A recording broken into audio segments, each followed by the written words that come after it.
All right, everybody, GTI Jake from the forums on performance. As you guys know, I've been doing this YouTube channel for a while and building Mk7 Gti Golf and Golf R parts for a few years now.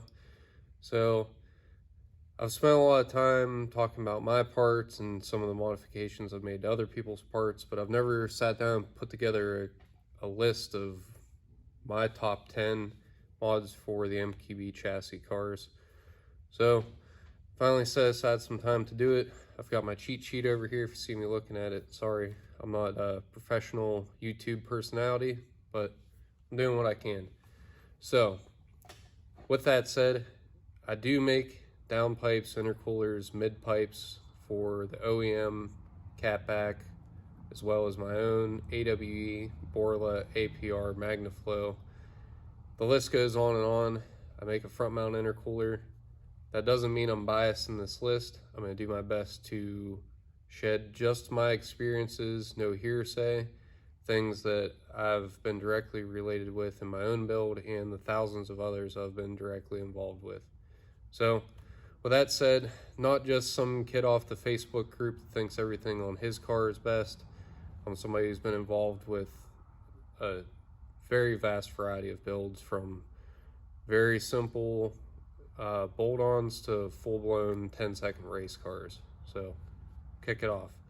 Number one on the list, first thing I recommend doing with any MQB car, whether it's DSG, manual, a Golf R, a wagon, is a dog bone insert to tighten up the transmission and engine mounts. On my personal car, I've been running BFI for a long time, but to match their reputation, the only other option I see is PowerFlex. They both go about their dog bone inserts a little bit differently. BFI's got two different stages. A stage one, which partially fills the OEM dog bone mounts, or stage two, it fills both upper and the lower all with one piece. It's a stiffer diameter silicone than the stage one, so a little bit more NVH, or noise, vibration, and harshness, for you guys not familiar with that term. And then the PowerFlex dog bone insert, which actually replaces the entire lower portion of the dog bone mount and inserts into the upper portion. Either way, doing just a dog bone insert is cheap insurance against wearing out your upper mounts quicker.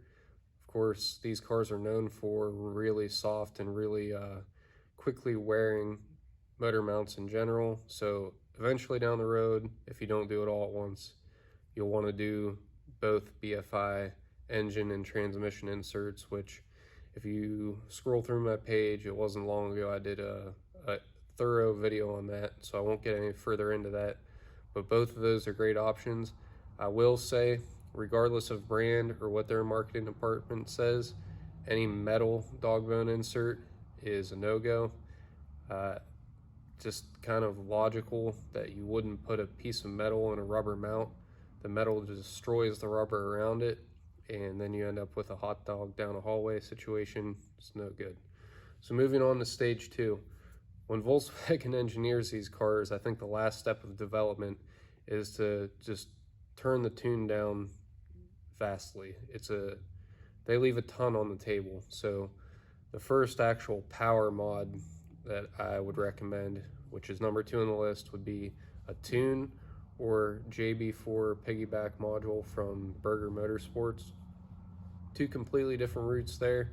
If you're conscious about your warranty, a tune is not the way to go. The only exception to that being APR Plus, which would still TD1 flag your car, which there's tons of good information on the forums about that. TD1 being the flash counter in your ECU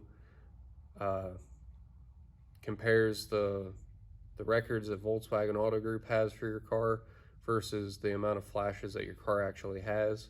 So unlike prior generations of Volkswagens and Audis, you can't just remove a tune to take it in for service. It's still indicated.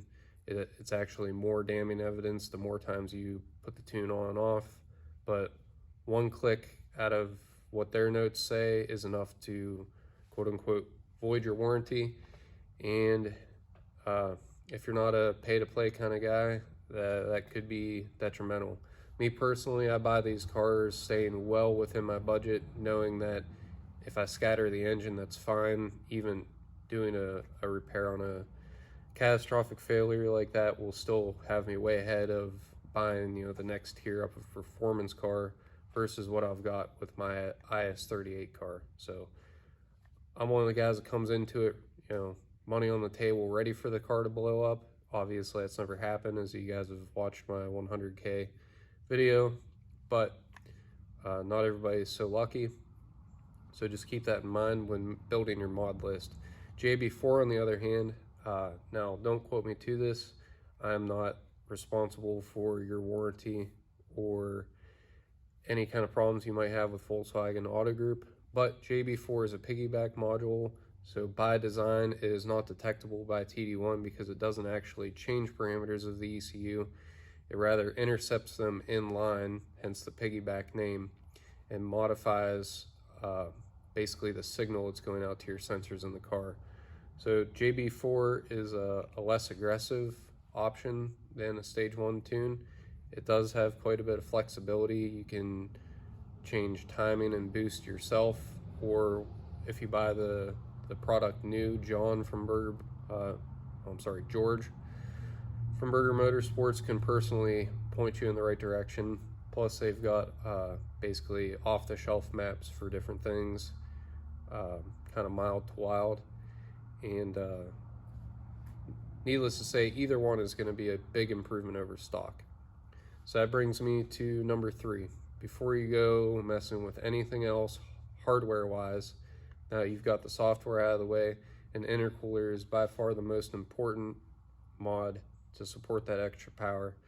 The teeny tiny tube and fin intercooler that they provide with these cars is just barely adequate for the stock power, which is extremely neutered. So the second you start throwing more fuel, time, and boost at it, those get very easily overwhelmed. And anytime your inlet air temps are over 120 degrees Fahrenheit, you're going to see highly derated performance because the ECU is pulling timing out to help protect the engine from that added and unnecessary heat. So an intercooler is going to make sure that you're getting every bit of the power that your tune or JB4 is able to make over stock. Huge difference in consistency. Basically any day that it's hotter than 70 degrees out, it's going to feel like you're towing a trailer, or you've got a car full of people, or both, with a tune or JB4 with the stock intercooler. It might not be as obvious to you if you've grown used to it, but back-to-back intercooler versus no intercooler, it's a massive difference.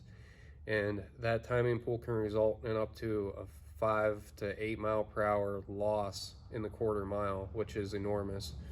There's a lot of people that just kind of regurgitate what they've heard on the internet, people saying that you don't need an intercooler until stage 2, and even though it's just kind of, you know, if you're tracking the car, that's not the case. Even just daily driving, going to a grocery store, you'll absolutely notice a night and day difference when adding an aftermarket intercooler to your Mk7 that's tuned or has a JB4. And I've actually had a lot of people come in and order intercoolers prior to tuning the car because it is that substantial of an upgrade that you definitely want to have that hardware to back up your software package, whichever route you go. Moving on, number 4 on the list, tires. Stage 1 or JB4 is more than enough to overwhelm the crappy tires that Volkswagen puts on these cars. Different regions get different tires, so it's not to say that everybody will have Bridgestone or Hankook or Dunlop. Regardless, they're like hockey pucks, and they're really not good for anything except for lasting about 30,000 miles. So I wore out my factory set. I put a lot of miles on the car, about 20,000 miles a year. So I don't blame you if you do the same, but that would be where I hold on mods until you've got some appropriate tires. And make sure you're buying tires that are appropriate for your region, your weather, and how you're going to use the car. And I'll do a video on that as well. Don't want to get held up on any one subject too long here.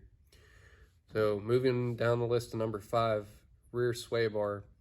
The factory suspension is pretty compliant and safe for the masses.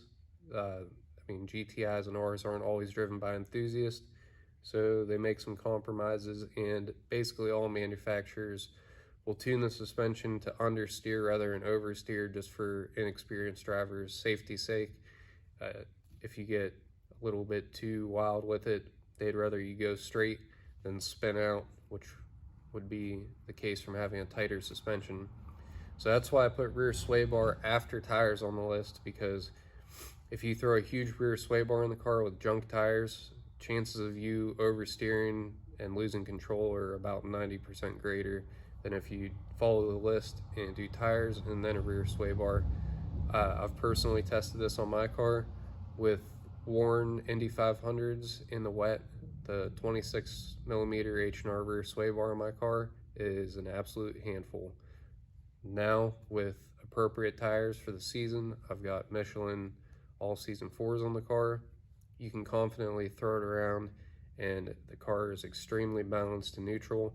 Granted, I do have other suspension mods, so my car is not stock, but the rear sway bar in itself, for you guys that don't want to lower the car, maybe you live somewhere with bad roads or you get a lot of snow, just the rear sway bar alone is the best bang for your buck as far as getting the car to drive as it should, as a sport enthusiast kind of car. It makes the biggest difference other than tires for the car going where you want it to and responding well to your input. So a lot of guys will say before any of these mods you should be investing in driving schools and driving time, but not everybody is out there trying to be the Stig. If you don't enjoy twisty curves at all, it's purely just a commuter, then maybe skip the rear sway bar, but tires are definitely something everybody can appreciate from a safety and a performance standpoint on these. So moving on to number 6, clutch or DSG tune, depending on which transmission option you went with. Either one can live a pretty long life at stage 1, depending on how you drive the car, but before continuing on with more power, it's always best to nip that in the butt and take care of your transmission rather than causing an issue or a catastrophic failure and costing yourself more money in the long run. So clutch wise, there's tons of options out there, South Bend and DKM being the 2 most popular, as well as a close third, I would say, with OEM plus options like a RSR or TTRS based clutch. I can do a separate video on that. DSG tunes, brand loyalty isn't really a thing. Some tuners will say that you have to run their DSG tune with their engine tune, but guys have been known to mix and match that, so do your homework on that. I'll do a more in-depth tune video, as a lot of you guys have probably seen. Even though I'm tuned by APR, I am a big fan of EQT and what they're doing for the platform and all of their adjustability to accommodate future mods. So number 1 recommendation would be EQT. Absolutely last on my list would be Unitronic, and we'll leave it at that for now. I'll save more of that for a later video. So after the DSG and clutch tune is number 7 on the list, downpipe, and then I've got in quotes there tune adjustment and RS7 plugs. Absolutely recommend, no matter if you go with my downpipe or somebody else's, there's no reason to run a catless downpipe. You should absolutely have a high flow cat, not only for your own sake, you know, wife, kids, significant other, maybe your boss riding in the car, and of course yourself. You don't want that car to smell like a dump truck, which, don't kid yourself, direct injected engines stink. But more so for the people behind you.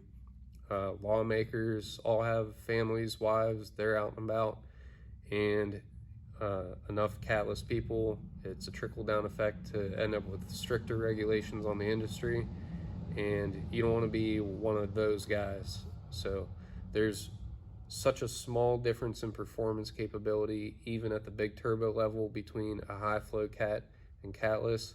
Don't kid yourself that you're leaving power on the table by running a cat. In 2021, that is just not the case, not at all. So that extra $100 to $300, depending on what cat you run, is just a drop in the bucket in the grand scheme of things when you're modding, and definitely worth the extra money. Of course, I'd like to build every one of you guys a downpipe. I realize it's not in the budget or in the cards for everyone.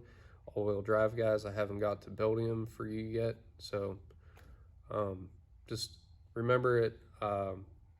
It's a buy once, cry once situation with something important like a downpipe. Be a lot of guys on the Facebook group saying, well, it's just a pipe, it's just a pipe. Well, there's a huge difference, and I've got videos explaining that, as far as how stainless needs to be welded to properly last, and lots of issues with fitment and other things on the cheaper parts. So again, not going down the rabbit hole there, but number 7 on the list is downpipe and going from stage 1 to stage 2, or adjusting your JB4. And I always recommend the RS7 plugs. They're an OEM part. Brew and NGK are 2 different manufacturers of them, and you can get them from FCP Euro with a lifetime warranty. So you really only have to buy 1 set of plugs for the rest of the life of the car.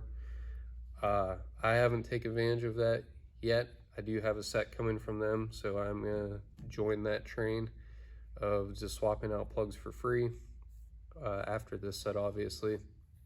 And I recommend changing those on a 10,000 mile interval, which is a lot more frequent than factory, but you'll find if you check the gap before and after, there's some notable wear over the span of 10,000 miles on a stage 2 car. So it's cheap insurance against potential issues with the plugs, timing, check engine lights. For 60 bucks a set, it's a good habit to get into every oil change or so. Intake mods is number 8 on the list.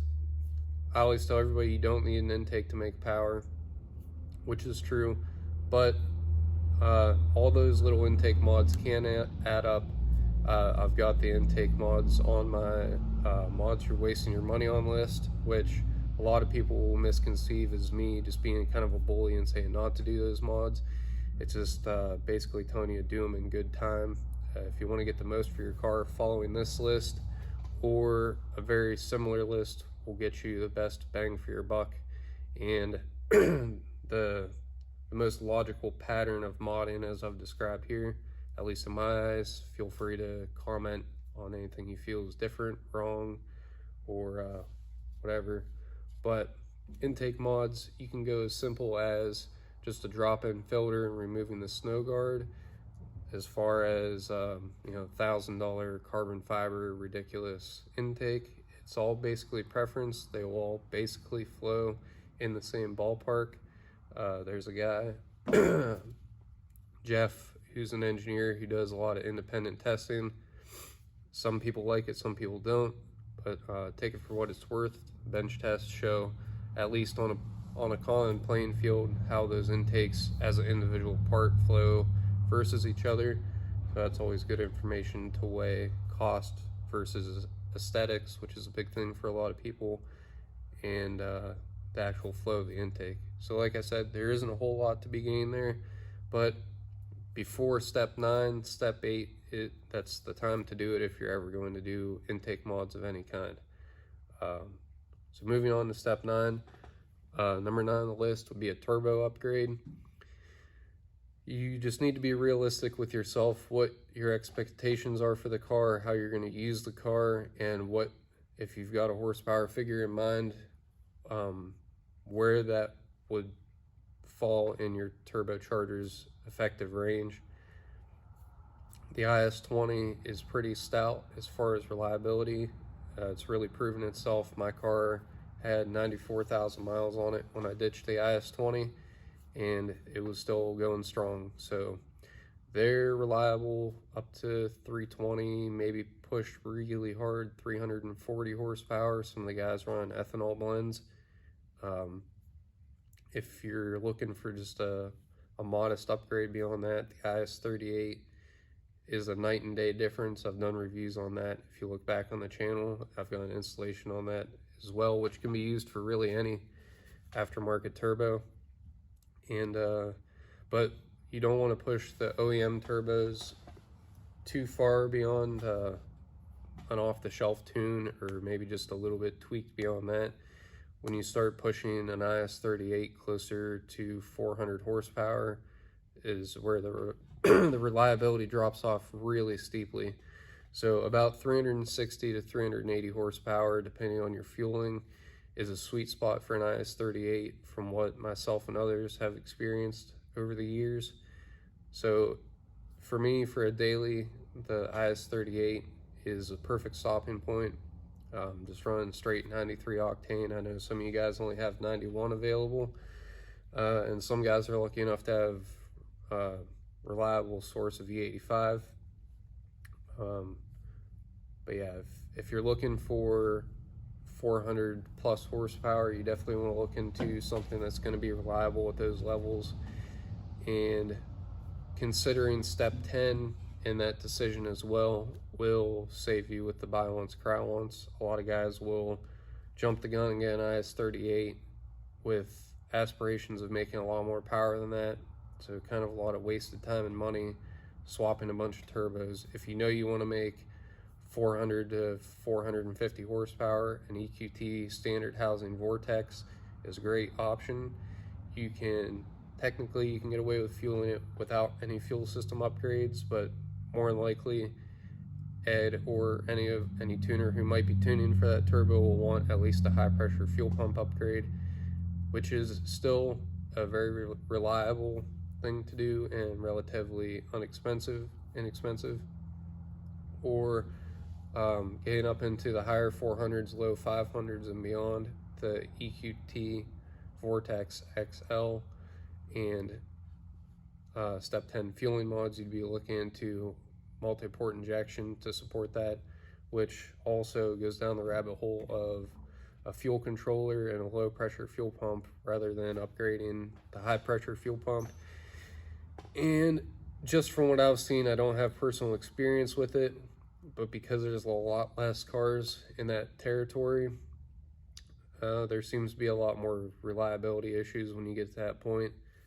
There's only a handful of people making multi-port injection rails, injectors, harnesses, all that stuff to support that. And with smaller sample sizes of people using those parts, you have a better chance of being the guinea pig of finding out issues with that. So if it's a daily driver, it's your only car, a good stopping point would probably be the standard housing Vortex or similar, whatever brand you guys might be thinking of, and a high pressure fuel pump rather than going down the rabbit hole. The difference between low 400s and low 500s in horsepower is a very expensive jump. You're basically going to double the cost of your mod list just because of the fueling mods, the bigger turbo, and other upgrades that you might need to accommodate that, like a 5-bar map sensor and other big turbo goodies to keep all that in check. So I hope I didn't ramble on too long. I can do an extended cut of this, I could do a shorter cut of this, but I've been meaning to do this video for a long time, so I'd really appreciate anybody that subscribes to the channel, looking to hit that 1,000 mark to monetize it, and comment below, critique the list, let's talk about it. If you're looking for a catered kind of consulted list to match your mods, when I've got free time, I'm always happy to do that. Obviously it's easiest via email, a lot easier than going back and forth on social media platforms, which can be pretty glitchy. So if you drop me an email at jlbaun26@gmail.com, whether you're interested in my mods or others, I'd be happy to help you out.